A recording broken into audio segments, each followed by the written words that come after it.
Hello, good day to you. It's Talkin really, and today's story also was planned. I was going to do it anyway. It came out on Monday the 2nd of March.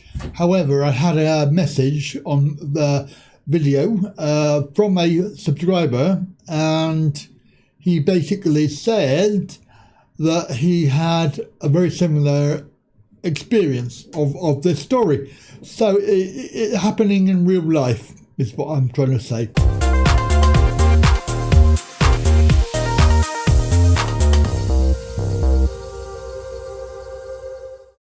So this story was out on Monday, the 2nd of March. It is the DWP accused of offering disabled people take it or leave it benefits.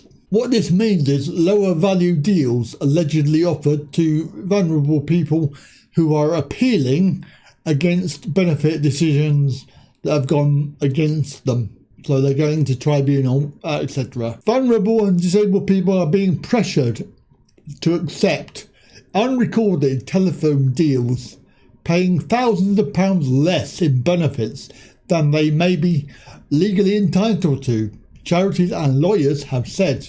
The DWP have been accused of making this decide right now offers to people who have appealed against a decision to deny them benefits.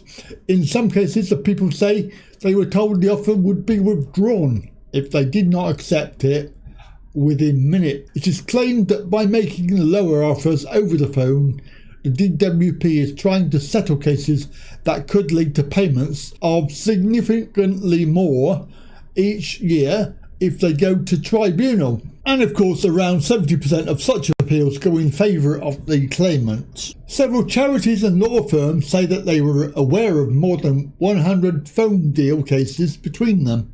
They accused the DWP of targeting those deemed to have a strong case of success at a tribunal over PIP payments and ESA. Claimants may be susceptible to accepting a lower offer because of long tribunal waits and having no income in the meantime. The Law for Life charity reported that it had heard from 57 claimants and 58 welfare rights advisors of cases where disabled people were telephoned and offered awards below what they could expect at appeal. The Law Centres Network, the Public Law Project, the Royal National Institute of Blind People, and Scope also reported having clients who had received the same calls. In many of the reported cases, there was no official record of the offers. The DWP said that if someone accepted an offer, they could continue to pursue their appeal and would have any award at a higher rate backdated to ensure they did not miss out. Yeah, right. Lying bastards. But lawyers and charity workers told The Guardian that they were aware of many cases where claimants were not told of their rights to continue with their appeal, and others where they were told of their right but were either too vulnerable to understand or felt so worn down that they simply accepted.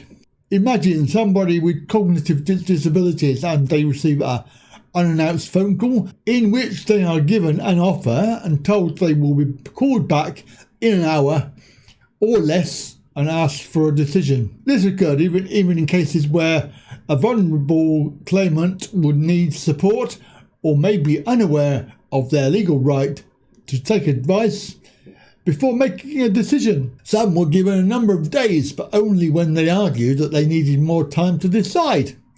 In many cases, offers appeared to have only been put in writing after the claimant agreed to the deal, a breach of typical DWP practice. There are also claims that the DWP called vulnerable claimants directly rather than their carers or appointees. One woman who looks after her husband, who has young person's Alzheimer's, said the DWP tried to call him despite express instructions to talk to her.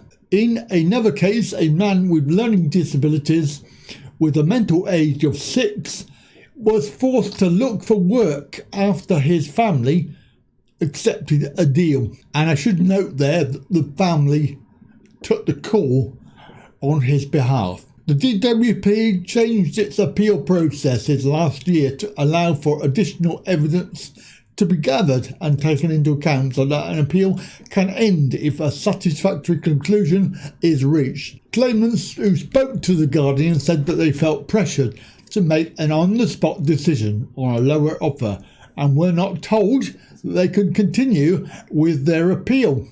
One claimant said of the DWP worker who made an offer over the phone, she was saying, "I have to decide right now, and if I go to tribunal I might not get anything at all, so it's probably best to take this offer."